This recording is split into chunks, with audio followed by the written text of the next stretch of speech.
All right, everyone, can you all hear us? Yep. All right. Thank you again for joining us on this sunny Sunday morning. Today, we are going to be talking about a couple of smaller issues and spend a good chunk of it on pest management scoring section. We've had lots of questions on that over the last couple of months, and so we have Joe Zachmann, who is the section manager for non-point pesticide at the Department of Agriculture. Joe last night actually had a policy and a pint event regarding pollinators with Minnesota Public Radio.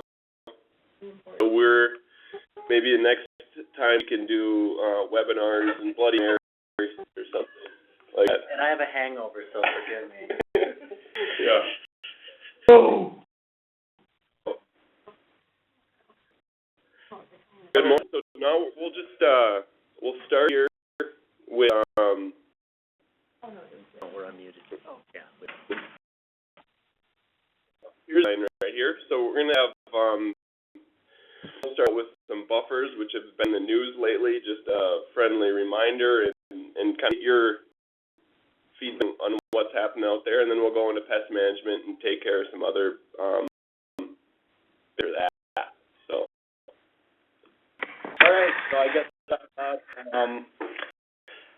we're going to do a little talk. I think the agenda called for some talk on tillage and the stir calculator, and we're kind of going to put it off for just a little bit, so hopefully in a couple of weeks or so we can touch up on that. But so I kind of went audible and decided, since I haven't heard, this has been in the news a little bit lately here, the buffer issue, and some people are keeping an eye from above on what's going on, and it's ruffled a few feathers, so I thought I'd touch on where we stand with the buffers.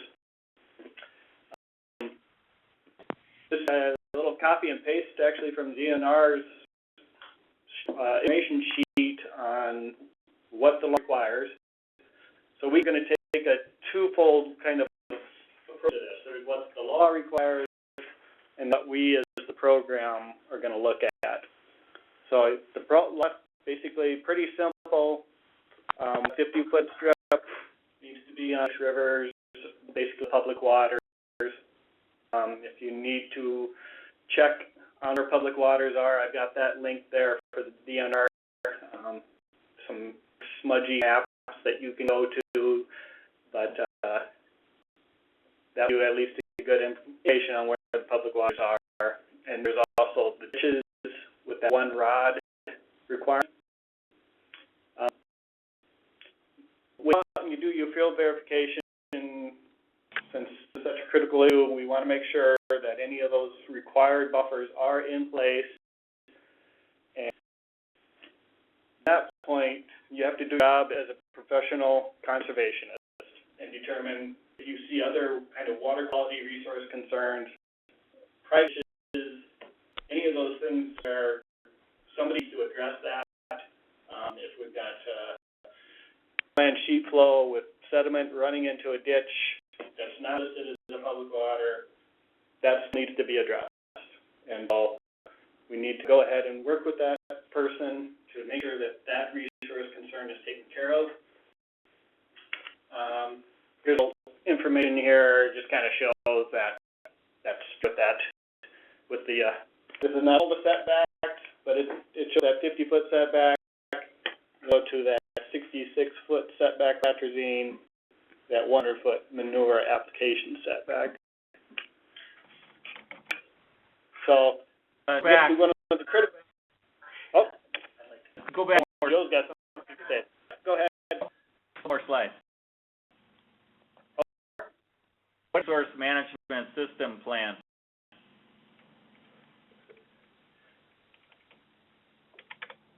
A resource management system plan. top one. Yeah. So, Got to provide definition. we went over this here recently. kind of fuzzy, and I think the way it was written was so that it said you can address that with a conservation plan it said Soil Conservation Service, but obviously NRCS. And what that is for is if they had simply passed a law that says you can't farm within 50 feet, that you have a buffer there, then that would not be eligible for CRP. So they've kind of got that wording in there that says it still can be cropped on Resource Management Plan. That means it's eligible for CRP. That would read it. Well, is that T, that's fine then?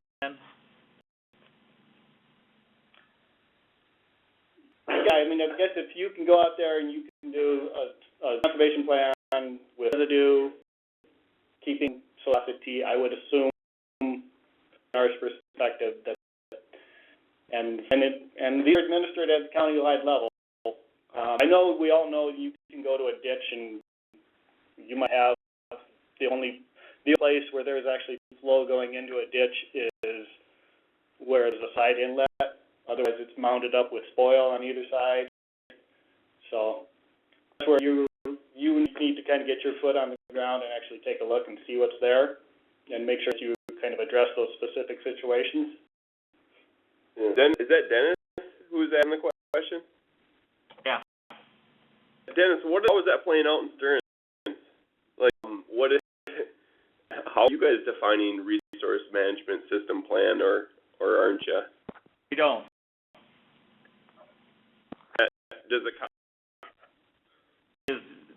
That's a question. There's no ask. This is Bruce Pomp in Wilkin County. I'm the administrator for our shoreland ordinance. And at least I view it as a resource management system plan would be some type of plan preferred with BCD or NRCS, some type of plan identifying how they're managing their cleaning, basically what we're doing with the tool. And just caveat, we are in the process of updating our ordinance and actually adding into that section of our ordinance this exact same statement that required to be in the plan or in the ordinance, but also other verbiage. I don't have it right in front of me, but basically that addresses new technology. And I do this tool and this certification program as new technology. So, I look at it here in one that it doesn't have his 50-foot buffer on public waters, but he is working through the assessment tool and is working to become certified. Then that would be an acceptable use or replacement substitution for the resource management plan. Got to get 8.5.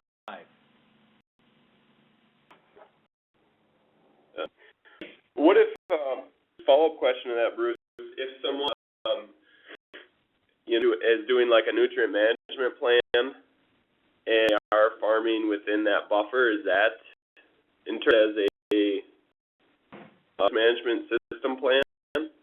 If you're just looking at nutrients, yes, I would, if I were enforcing, I guess I'm going to be talking to the owner and say, okay, what do you have? He has a nutrient management plan, that's it. But if I see erosion, gullies or some type of sheet erosion coming in through that 50-foot, then that wouldn't be acceptable. I mean, we got to be encompassed here and include everything. We're not doing part. I guess the main reason for the buffer strip is for potential erosion more than a nutrient, in my opinion.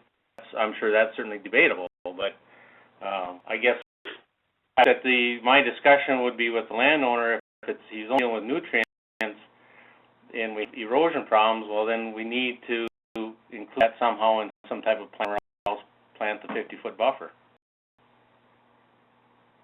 Gotcha. And so the other thing that when I go new technology and working with the Buffalo watershed here, a different water course that we have in the county, is that they've mapped out the, 2 and 10-year floodplain. And the plan and restoration of that, with also a public water course. Working at, in that case, we're actually looking at buffers for either the 2, 5, or 10. We haven't determined that yet. But in case, like if we require the 10-year buffer, that may be wider than 50 feet, or maybe narrower than 50 feet. So we take that into account in our ordinance and update that. This is where somebody picked out a magical number of 50 feet. In some cases it needs to be 50 feet, some cases it doesn't. We all know that as conservation people, that we've tried to incorporate in our ordinance, and I understand every county is going to be different, but that's how we're trying to work with it. Yeah. One of the things I wanted to stress was, to go out, yes, it comes out there right now that's not untreated, we're not going to necessarily look at what the law is dictating. We're going to pull up the MAWQCP 393 standard. We're going to put the practice to the standard versus, because that law, you require a 120-foot buffer versus allowing 50 foot, and it's going to be on slope and contributing. Yeah. So. And maybe also understand that if the county can still enforce whatever their ordinance says. Right. Minimum of the law, but we need to be more restrictive. It could be less. It could be less restrictive. You got to get approval from DNR on that. But okay. I was just to a meeting yesterday with DNR talking about shorelands and floodplains, and they were talking about this 50-foot, and of course the study came out this past week and stuff. So this is a hot item right now. Yeah. Yeah. We've got to make sure that everybody's addressing, kind of what specific needs, how they're approaching this, whether it's hands off or whether or not they're really involved. Make that when we're signing people that they're in the graces of and are in terms of buffer requirements. Any other comments on that? During 8.5, then you have a resource management system plan. In my opinion, Dennis, that'd be correct. You want to make sure that you formalize it with a true conservation plan. Make sure you run Russell and that showing soil is at T or better. Areas of concentrated flow entering. Always a concentrated flow. If there's that's where you need to get the boots on the ground and actually make sure there's no obvious flow going into any of these areas, and that we address those. Make a mistake, you'll let us know. Working group will let you know. Hey, Bill? Sir. Okay, this is Tim Giesecke. Yeah, this is the I think the lightning rod issue of the month here. It is. I don't since DNR, I mean the Elm Creek issue, the DNR. Ever read the article and all this stuff's going on. I'm not going to feel comfortable with 4 pilot projects having 4 different interpretations. I think the DNR. Who mentioned they were at a DNR meeting yesterday and they talked about this. Bruce Popple in Wilkin County. Oh yeah, and so we're talking about it now, but I think they have to do more than talk about it. But it's the locals to enforce. Okay, it's been the law. It's been in the rules for I don't know how many years. Right. But maybe what I need to be comfortable with is I need to talk to my DNR people and a written statement on what we're supposed to do, because I'm not going to try to second guess the DNR. But before we can move forward on, because you resource management plan, we don't want fuzzy ones. and I think if you have suggestions on who we should talk to, or if you want to talk to, or what level of we want to talk at, but I just think that if I'm making some guess, it's going to get us in trouble. But I don't know, I talked to, let's see, I don't have them right in front of me. I could probably get you the names of the people that were St. Paul that were at the meeting yesterday. In fact, in a conversation down in Elm Creek the other day, it's like, well, maybe Landwehr has to make a statement in Elm Creek, or he can assign someone on down, because this is taking 50 feet of farmland from someone isn't a light issue. It's a hot issue. Right. And if I'm going to do it, and I agree with you, but it's no different than being an issue like septic systems when you're telling people they got to put a new septic system, and they don't like that either. So right, but I know what those laws are. I mean, those have been, people have stated what you need to do. Where this DNR, or this 50-foot thing has kind of been lost in the shuffle, and no one's really established what we do with the septic systems. I know what we do today. I mean, one thing is hot, one thing is controversial because it's confusing. So The Minnesota Department of Ag and the DNR could figure it out for us pilots, so that we don't have to waste time each individually trying to figure it out. Defining resource management system plan like we just talked about, if you score an 8.5, then that's a resource management plan. If you keep it below T, that's a resource management plan. Put down in writing, and then we're on the same ground. because we're not the pun, but it's a slippery slope. Down in Martin, is that Rich Perrine, or you? I thought I saw. I'm wondering who's the one who's that down in Martin County? Well, I'll definitely stop in and see. Part of it is kind of a moving issue now. The 50-foot is part of the shoreland, and that's been in place since '93. Yeah. And it's through planning and zoning that it needs to be enforced. It comes back to the county commissioners. In our part of the state, it hasn't been enforced, but the efforts to start enforcing it. And I don't know if Kate collects the information to call in or not, but you might know what Gaberba's been kind of proactive in trying to herd the cats on this issue. Sure. My point is, as long as if they can be different in each pot, that's fine. But consistency, because we're different, someone's going to ask about it. Because is what I'm saying. I just want to have a good answer. The shoreline rules are statewide, and the county adopts them in their zoning. So gray area is unless they are part of an area that's a resource management system plan, and we have to define that. And if you score 8.5, well, then you're doing things right. Keep it below T when you run Russell 2. That's a resource management system plan. If you have a nutrient management plan, those things should be spelled out for each one of the pilots so that we know what we need to do with our landowner to get them certified. Okay, get that, Dennis.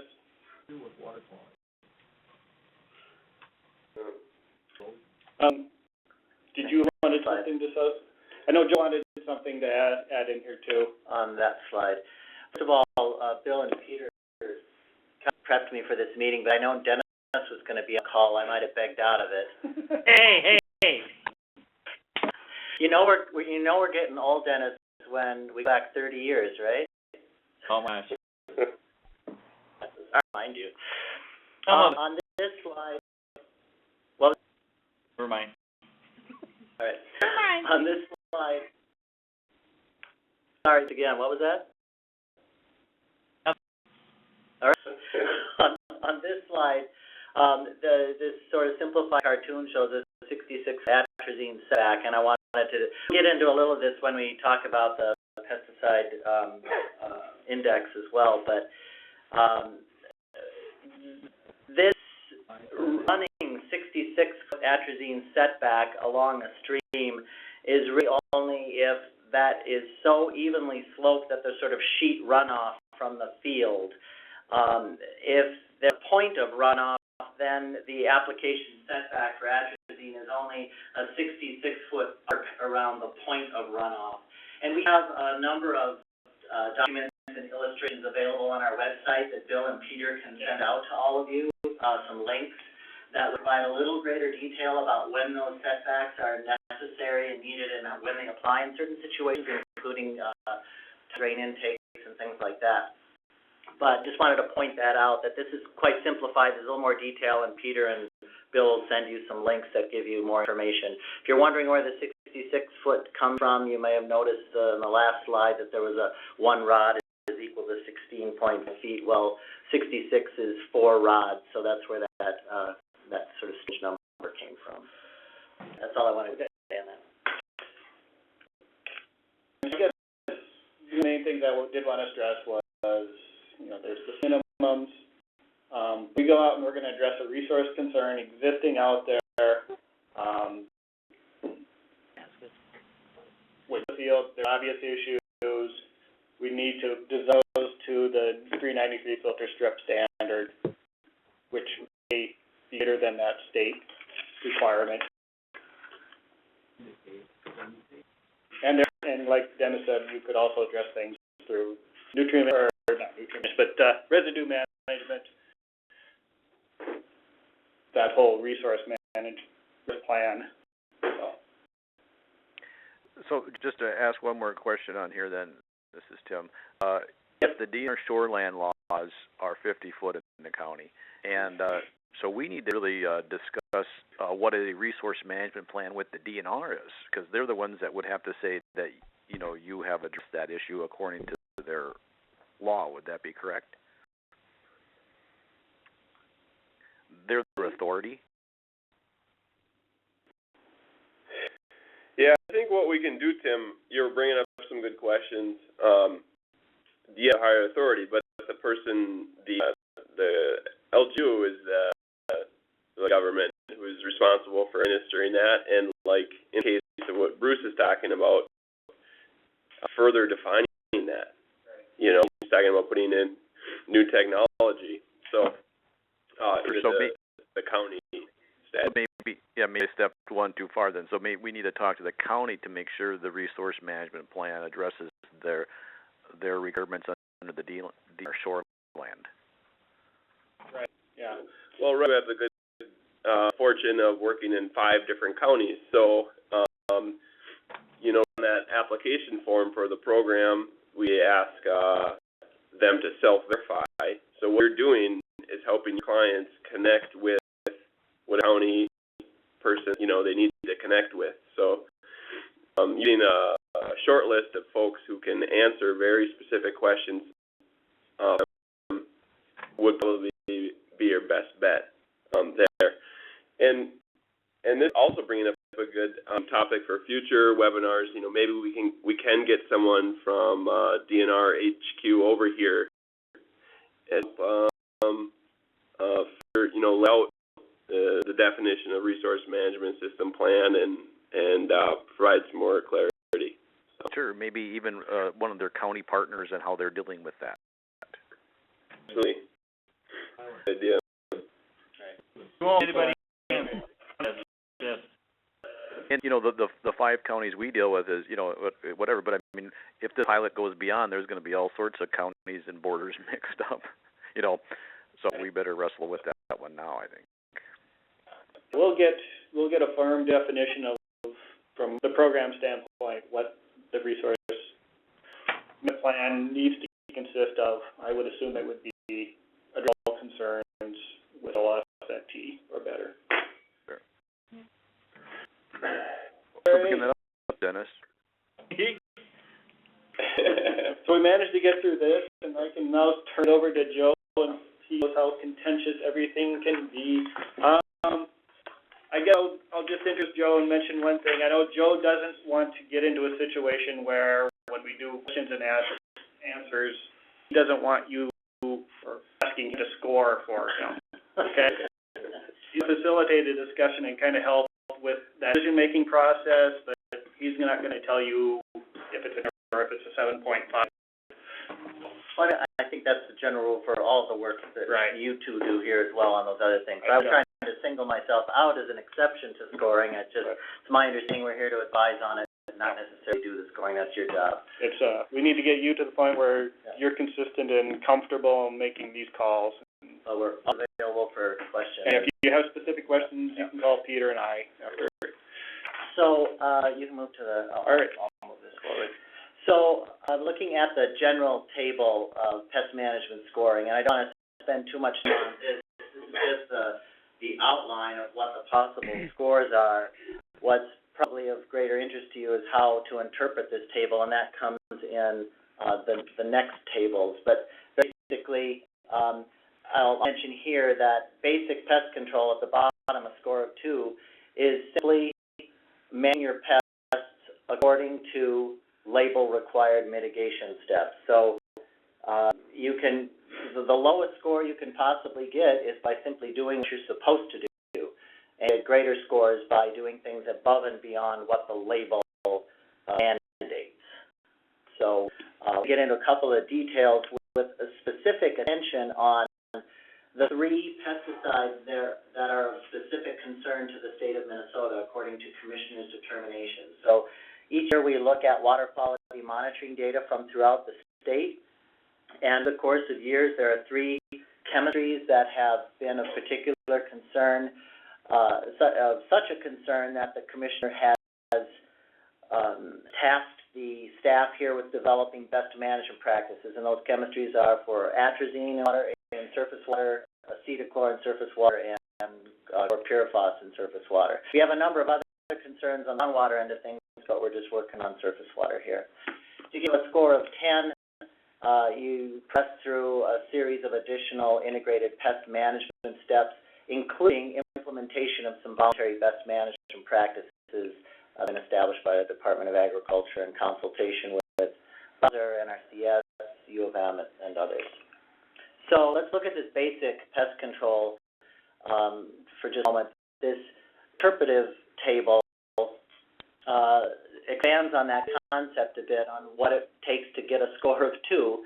And you'll see at the top of this table, we've got 2 separate columns, the core BMP factors for farmer using any synthetic or organic pesticide. Even if someone's engaged in organic production, there's a possibility that pesticides are used, and they can be just as toxic and can be misused just as easily as a synthetic pesticide. So the first requirement is to read the label and abide by all legally required water quality protection restrictions on that label. In the second column, we've got some pesticide-specific BMP factors. These are not voluntary. These are actually label requirements on the atrazine and chlorpyrifos labels. So for atrazine, it would be required to get a score of 2 that the measure does not apply within 200 feet of lakes and reservoirs and 66 feet from the points of runoff where runoff enters streams and rivers. And as I say, Peter and Bill provide you with a link that gives you fleshes out that visually a little bit more for you. I'm sure you believe it, a lot of people don't read the label closely, and over the course of 3 years we did some enforcement investigations for a number of farmers throughout the state who were using atrazine, and found that there was a lot of lack of compliance on those setbacks. And over the 3-year course of investigations, the enforcement rate, the compliance rate increased significantly, and there was a lot of awareness about the label requirements for setbacks. Initially, when we started on that campaign to educate about these atrazine setbacks, we got a blowback in the sense that people were calling up the commissioner saying, why is Minnesota being more restrictive on atrazine than any other state? And we had to gently remind everyone that that's the federal label. That's been a requirement for decades, and the fact they even called was proof that they weren't reading the labels over the years. So that's a key thing for surface water protection. Joe?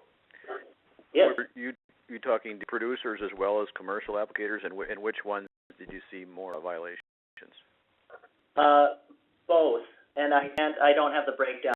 I could dig out for you. But commercial people were kind of in violation as well. on acetochlor, there is no specific water quality protection label requirement for acetochlor, but we put this in here as a reminder that in some areas of the state, it seems to be happening a little less so now, but acetochlor is applied with atrazine. And a lot of times producers don't know that they're applying acetochlor with atrazine. They know a name, a brand name of a pesticide, not necessarily what's in it. But when you've got a tank mix, custom or prepackaged with atrazine, you abide by the setback of the most restrictive pesticide. And so they say, well, I'm using harness.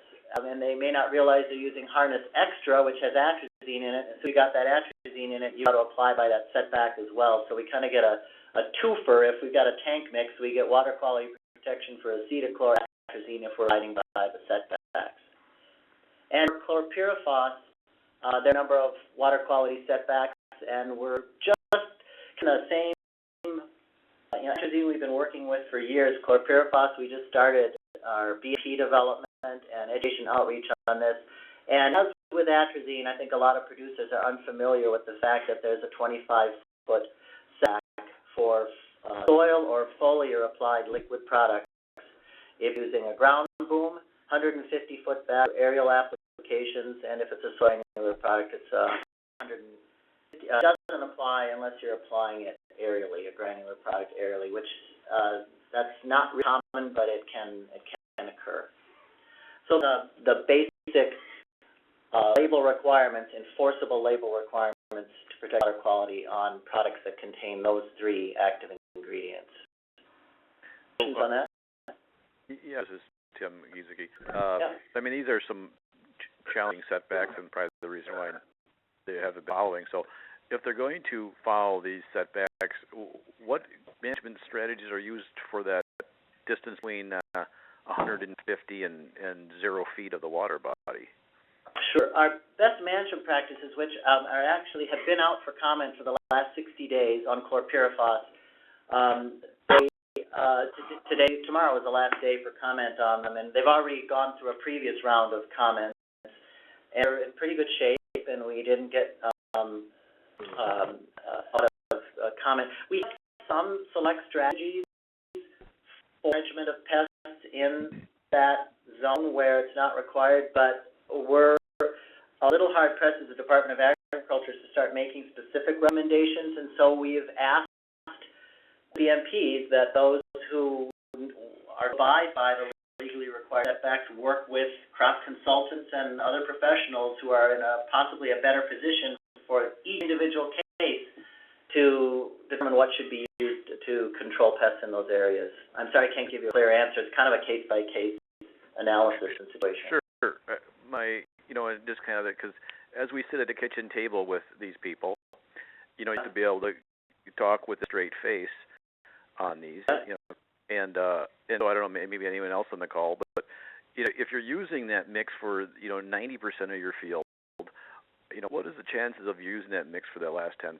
I mean, a different mix, or they just have to not use these if their fields within these water bodies. I mean, because I just don't see people having two pesticide management practices in their field. Yeah, I mean,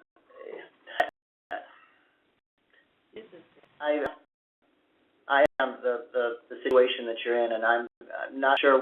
We've been working with Ken Lee and others at U of M Extension to figure out what sort of options might be available. There's economic threshold, there's spot spraying, there's taking a hit in that 25-foot, there's a lot of times that will just be in a grass buffer. Yeah, I was going to say, you start to look at this 25 feet in relation to the 50-foot buffer requirement for the DNR shoreland, and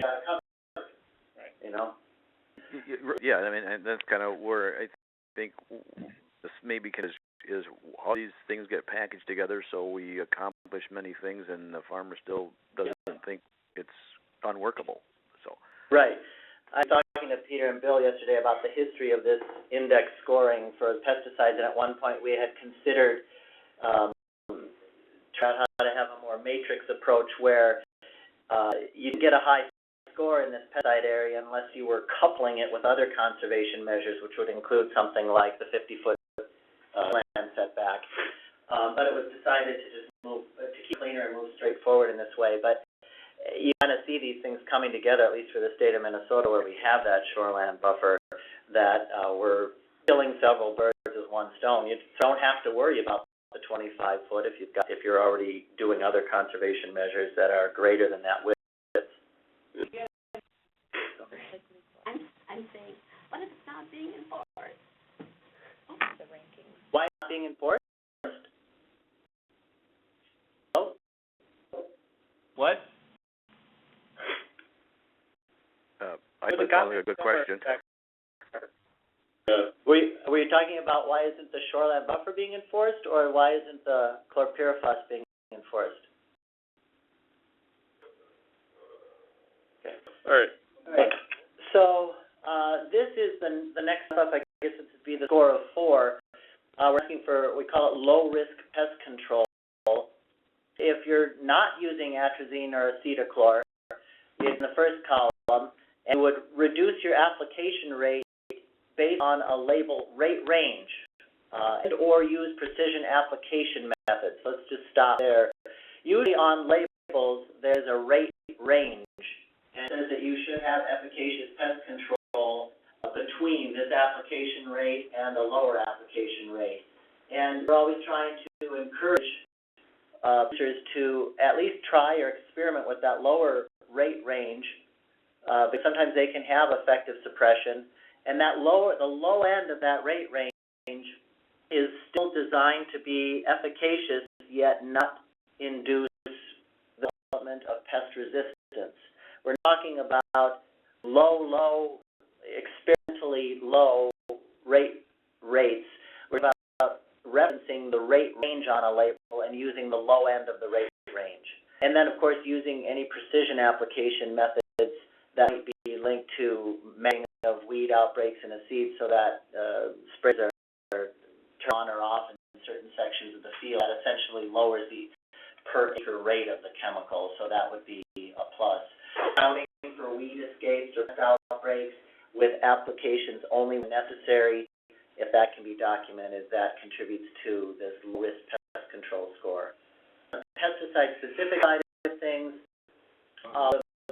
voluntary practices of our atrazine best management practices is to use less than 0.8 pounds per acre per year in southeast Minnesota, except on medium and fine textured soils, and where up to 1 pound can be used, and employ application setbacks or buffers around tile inlets. It would be voluntary as well, like certain situations where they're mandatory, but that's on the label. So let's just stop there. Peter and Bill were asking me about the rate of atrazine application in the state, and every year the Minnesota Department of Agriculture conducts pesticide usage surveys, and literally cover about 10% of all corn land in the state. We look at about 50 different ag counties, and we get the total number of respondents, but we get a really good compliance rate. We work with the National Agricultural Statistics Service and do phone surveys, and then we'll check the results with the dealers. And right as 2009, with the 2011 report coming out soon, as 2009, we have like between 50 and 60% of producers in the state use atrazine on corn below 0.6 pounds per acre annually. Then we've got about 20 to 25% of people who use between 0.6 and 0.8. So a good level of compliance statewide with people who are using less than 0.8 pounds per acre. But we got some stragglers here. We got up to 20% of the people in 2009 of the respondents who were using more than 0.8 pounds per acre. And talk to most weed scientists and consultants who kind of know about this stuff, and there's very little need to use that much atrazine. Used as a kicker product in conjunction with others at as low a rate as 0.25. The actual average rate low end is 0.25, 1/4 of a pound per acre. So this voluntary BMP is really just trying to push those stragglers down below that 0.8 pounds per acre and get more and more people pushed that direction. So if you've got somebody who's buying at that lower rate, less than 0.8 pounds per acre, then we're in good stead. I think I might have to correct this. It should be used as less than 0.0 pounds per acre per year through the state, and in southeast Minnesota, you can use that much, except you can use 1 pound on meat. So we need to modify that. All right. We want less than 0.8 pounds per acre used throughout the state.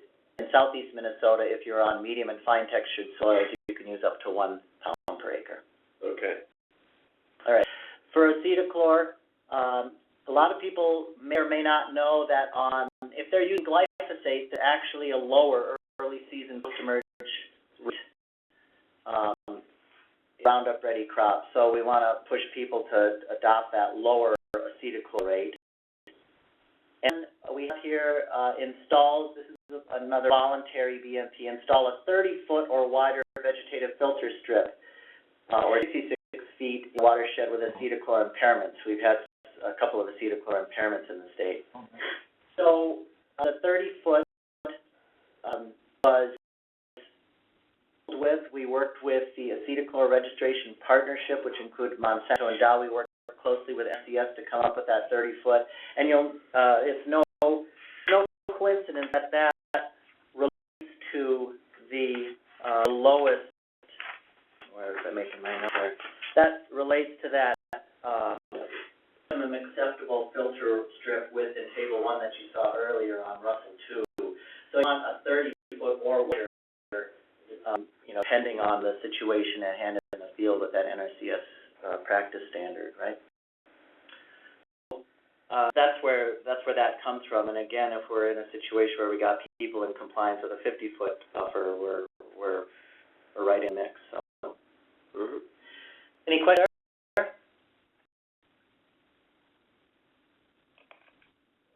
The last three spring options go from that, or the next one is advanced IPM. It's everything that was in low risk IPM plus you can down there's in cultural, so it's the top row there. We've already covered the bottom 2 rows. The advanced IPM is right. We the bottom 2. No, we're here now. We're here. So let's go back. Sorry, basic IPM. Use all the low-risk control measures, plus uses threshold-based suppression. So it requires scouting fields for pests and mapping infestations each year, and determining if that control you use resulted in any benefits or longer-term pest suppression. This kind of moving people up the IPM ladder. So this IPM, it takes everything in the basic IPM and adds working with professionals to select pesticides with low loss ratings for soil runoff, and or you rotate them on pesticides with different modes of action. So again, pushing people to move up the IPM ladder, rate through different modes of action, helps with eliminating the development of pest resistance, but it also means that over the course of time, there's less load of a single pesticide or herbicide on the ground, subject to losses and impacts to water quality. And then the last category is advanced IPM. You're actually adjusting your planting rates, your time of planting, crop rotations, irrigation schedules, field machinery cleaning, to minimize annual carryover of pests or field conditions for pest outbreaks. That move that ladder, you get that score of 10. I think I'll stop there. If there are any questions at this point. Joe. Hi, Gary. I want to get a 10. Can you tell what products I can use in a corn soybean rotation that would meet the requirements? Personally, or can a crop consultant? We have a list of things that we knew that were meeting, pesticides with low loss ratings for soil runoff, and then a different mode of action that aren't atrazine, that aren't acetochlor, you know, what are my options to get to a 10? So I got like a cheat sheet. Yeah. Well, our pest management practices do roll out for acetochlor and atrazine. It talks about the different modes of action and what to look for, what are the different chemical classes that constitute those. We don't have a list of product names necessarily, although Pest Management Practice does have a list of product names that contain those. It can be difficult. I was talking with Bill and Peter yesterday. Low loss rating is a relative term. So acetochlor might have a lower loss rating than something else you might use, so it's not as if you have to choose something other than acetochlor. You just want to be in a low loss rating. And then loss rating in the context of something like WinPST is a pretty complex scoring system that there can be something that is soluble and subject to runoff, but if you don't have a slope, there's less to be concerned about. So, like in this low-risk IPM row, it says work with professionals to select pesticides with less ratings, runoff, or rotate among those with different pesticides. So it's not like you have to meet both. We're just looking for people to be smarter in their choices and think about the complexities of this. Yeah. I don't mean to be dancing around your question, but it's not an easy one to answer. And there are some new products that may be registered in the state soon that offer completely different mode of action. Isoxaflutol being one of them. It's not registered yet, but it may be within the next couple years and help break out of that. And we also have we just got notice today that EPA is seeking final comment on what's called IST technology. That's a glyphosate N2,4-D resistant corn base, so we get away from acetochlor, atrazine, and 2,4-D, and potentially eventually dicamba. Now, they may not necessarily be lower in loss rating, but they are rotating among different modes of action, so we're kind of splitting the baby a little bit. Good. Dennis? Yeah, and Tim and Joe, I mean, I think we appreciate the situation that you're not supposed to give us all the answers because every farm's unique, and I think our questions aren't so much of we can't do this, but kind of in the area that we can do it within. So, for example, the rotates among different modes of action. In the Elm Creek, it's a corn, soybean pollination, pretty much. The question is, how do we document they're using different mode of action when we really only have 2 years that we're documenting?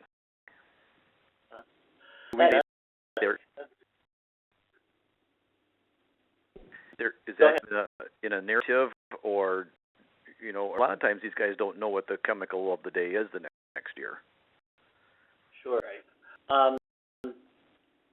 Documentation that was referred to earlier.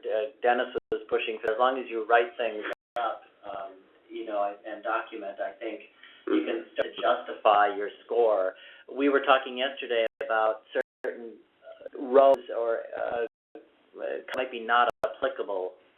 In other words, maybe they're doing everything in advanced IPM, but they can't do this mode of action because of the row that they're in, or they're trying to meet that, but they can't do it because of the situation you're in. And so I think Peter and Bill were suggesting they might still be able to get a 10 because this particular row it's not applicable to the situation at hand.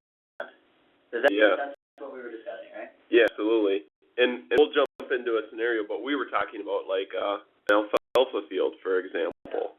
I start at the bottom here, and I'm not applying any chemicals, but it's a whole bunch of NAs until I get up maybe to crop rotation, and then rotating the crop with corn silage, for example.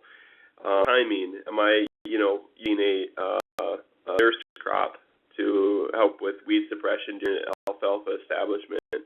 So you kind of start on the bottom, and we're trying to provide guidelines for, you know, a whole bunch of agricultural scenarios, and at some point have to work through them. Many times the answer is, well, this doesn't apply here, and move up to the next section. And kind of look at the scoring system as a whole, and then write up a narrative to support the score you give it. And Yeah. part of that, because, well, you know, like say, you know, people will admit that in 3 years they don't know what pesticides are available to, so they're not going to pick one. But then, and this is fine. I mean, I just need to kind of hear these out so I can deal them. And then the top one there's or on there, adjust planting rates, timing, or field machinery cleaning. If applicable to the operation, for example, soybean cyst nematode, I mean, everyone knows they take rides on field cultivators. I don't know when that, I personally don't know anyone that cleans, you know, the machinery, but they have documentation where they get infested as soon as you drop that field cultivator in the next field right off the road approach. So, you know, if it's an or on there, and they could be doing it, but they're not, is that off, or is the or just do one of them? And then the ors are pretty strategically placed. So, for example, in the low risk, you know, works with pesticides, looks at low loss rating, and or rotates among different modes of action. So I think they're pretty deliberate. And field machinery, again, if soybean nematode is not the issue, or field machinery cleaning is an option, or it's too difficult, or it's just not hard, then something to at least be focusing on planting rates, timing, crop rotations, irrigation schedules. So you can get that score. Go ahead. And they're not going to change their crop rotation for this, you know, but the advanced IPM is difficult all around. So right. if it's a difficult threshold that we can do the or, then, you know, that's a different thing than a should. Right. And Joe, if the producer is following labeled rates, and the rates have been established to protect our resources, why only getting a 2? Because in Minnesota we're trying to do better. There is 8.5. If you're following nitrogen BMPs, what's the score if you follow? I don't have this off the top of my head. Nutrient, following the University of Minnesota recommendations. Yeah, you get a 10 that situation. I don't understand why we're doing a 2 when you're in the labeled rates and following you know, to me that's a management practice if you're following the labeled rates. It is management practices. We're denying that, but it's the lowest level of management practice. It's legally required. It's what everyone should be doing. I don't want to reward people for doing we don't want to overly reward people for doing what they're supposed to be doing. We want to give them extra points for doing things that go above and beyond what's required. If you're an organic producer, should they be getting a 10? And if you're applying any pesticide, then you should be getting a 9?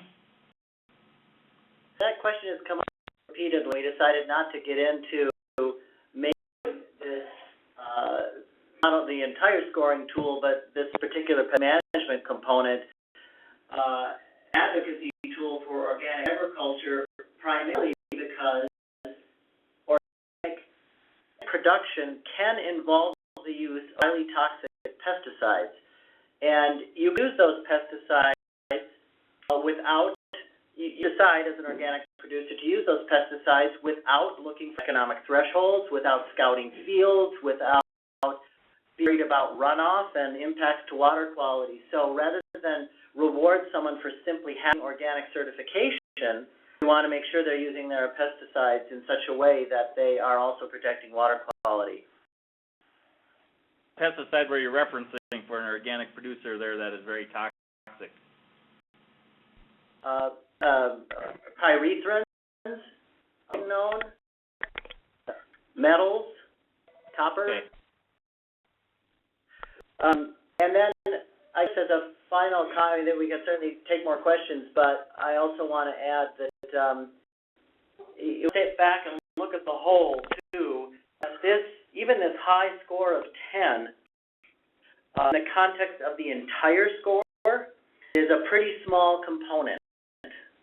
So, we're trying to keep in the tool as an awareness issue and to keep people talking about pesticides and aware of pesticide impacts. That's part of your conversation with them and scoring. But, the difference between 10 and an 8.5 and a 2 once you add all the components of this tool up, it's a pretty minor component. Is that to say? The weighting on this is not carrying weighting as nutrient management, right. So. Yeah. Not as well to drop from a 10 to a 7.5 on this thing. Here, and this is my ignorance a little bit, but jump back to Dennis's question about the cheat sheet. Does EST highlight the medium or low loss ratings for all these different chemicals? So what happens with WinPST is it will reference not only loss ratings, but threats, hazards to fish and human health. Mm-hmm. So when you nutrient or pest management, even something, as I recall, glyphosate as an intermediate loss rating, but it's low risk to fish and human health.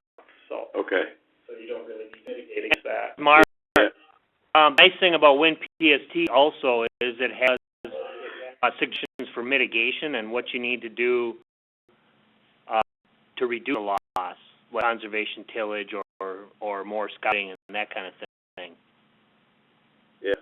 As I mentioned earlier, we originally thought about linking these scores to other conservation measures to make them to flesh them out a little bit, but it got more complicated, and we didn't want to require a WinPST run, and we kind of settled for the idea that a low loss rating, it doesn't say a loss rating of low, it says low loss rating, so it's kind of a relative thing, and to the degree that you're able, so chemicals with loss ratings.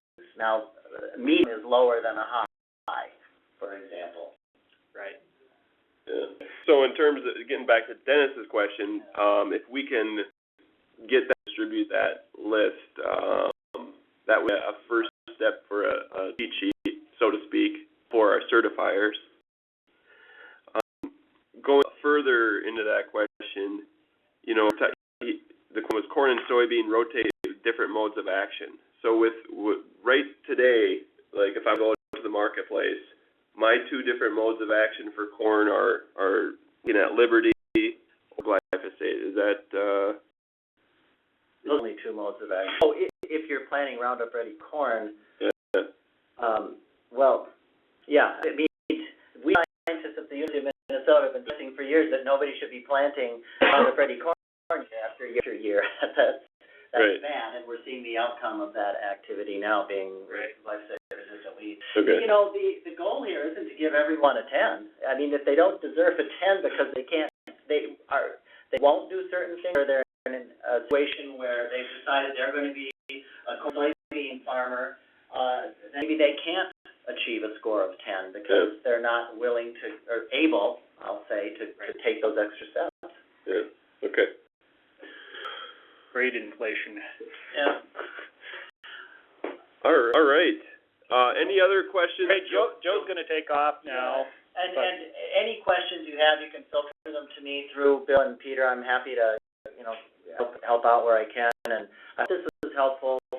Sorry, some of the, I didn't mean to be evasive on anything, but I think you're very familiar enough with the vagaries of the other parts of this scoring as well. We're trying to be flexible but provide some direction. So.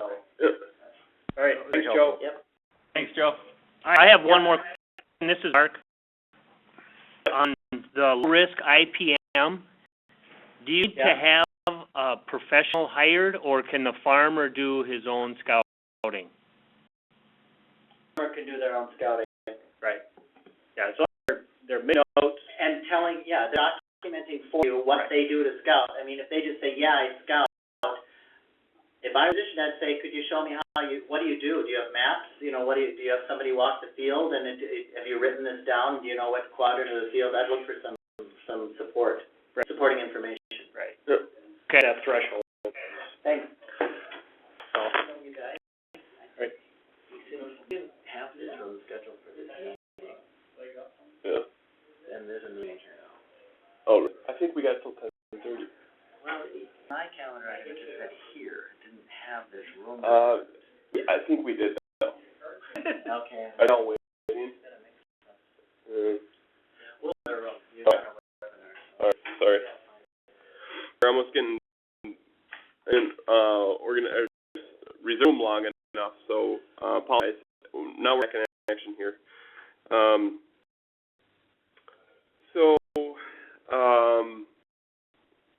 Maps. Yeah, I'm just gonna make a real quick mention. This is sort of a floating topic that we've been buzzing around, and then we met with Don Balone the other day, and he sounds like he's gonna commit to giving us a CCE computer for SCS, to be able to use that for our mapping. So for now, I guess really just make sure that we get, a copy, a PDF of minimum the FSA maps indicating the tracks, and let us know the trackers, the field numbers that are being assessed. And we'll develop this as we go along. But hopefully they will be able to just kind of make a master geodatabase of everything that's going in. But have some privacy requirements, employer requirements that we have to satisfy with NRCS on all that too. So for now, make sure you got a map of everything, and then we got those track and field numbers. I guess that's all I have to say. Okay. Peter, gonna touch on a few things. Yeah, so the last issue here,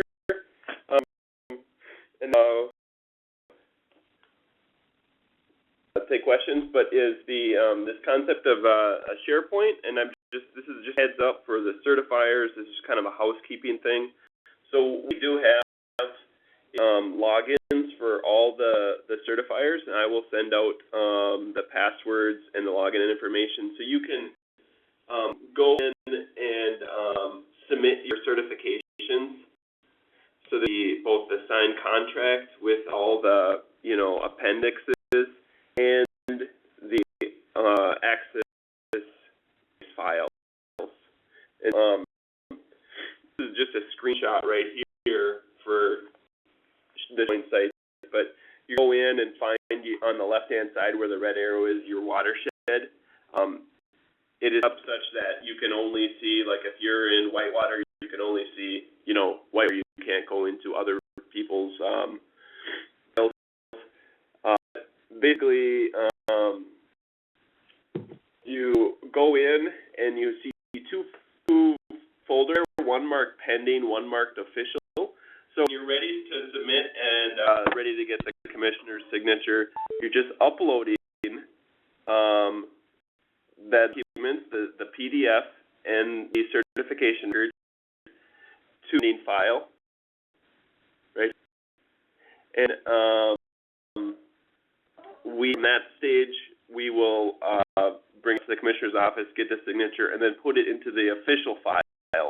So if your clients have any questions, where's the status of my application, you can kind of log in here and say, okay, it has been signed, here's a copy. And then we'll also send out a copy to the producer too, with a proper signatures.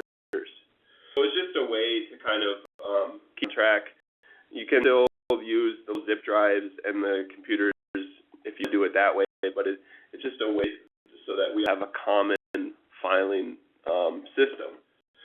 The thing I just wanted to note too, and Mark and Whitewater brought it up, is that in privacy issues. So if you have a producer sitting right in front of you next to screenshot open of the tool, and have other producers that you have previously run, their name is going to pop up on that main sheet. And, if that becomes an issue, one option is just to make up one copy of the tool per producer. So this would be, copy, and you do Jane Doe. So it's just a way to basically address that privacy issue if the producer is sitting right next to you when you're through the tool. So I will send out Sharepoint access sites to all guys individually in the next day or so. And yeah, as soon as we get our contract and can start certifying folks, things can start rolling in on that. So that SharePoint site, can you access that from any computer then, or does it have to be the Department of Ag computer? Any computer. It's just a website. And here, so it does meet our encryption and all that good stuff too. So lots of good. In the contract, do you have? I don't really know the details, but what is the status of getting language done? Yeah. So not with the details, but it is now being reviewed by the office. Okay. Finalized. All the agencies have agreed to it. The RMPCA and everything has agreed to it. And it's like one of those situations where we have executive orders kind of stuck in the governor's office. So that's our problem. We are pushing as hard as we can right now, and we make sure that we get that out to you as soon as possible, of course, because your clients are going to be, hey, what does this contract look like? That's the big piece of the picture here. So thank you for your patience, and you out the minute we get final approval. So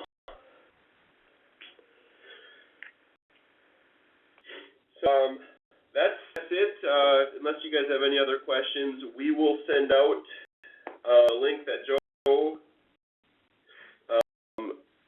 mentioned. We will also send out something from WinPST, and look at again this buffer issue. Generally a good discussion. So we'll look at see if we the next one we can get someone in here to help clarify that. So thank you very much. We're gonna send the link, or are we gonna just put that on our website? Or Okay. A little of both. Yeah. Put it on the website too. So. Any questions? And if not, we can let you go. Very helpful. Thanks.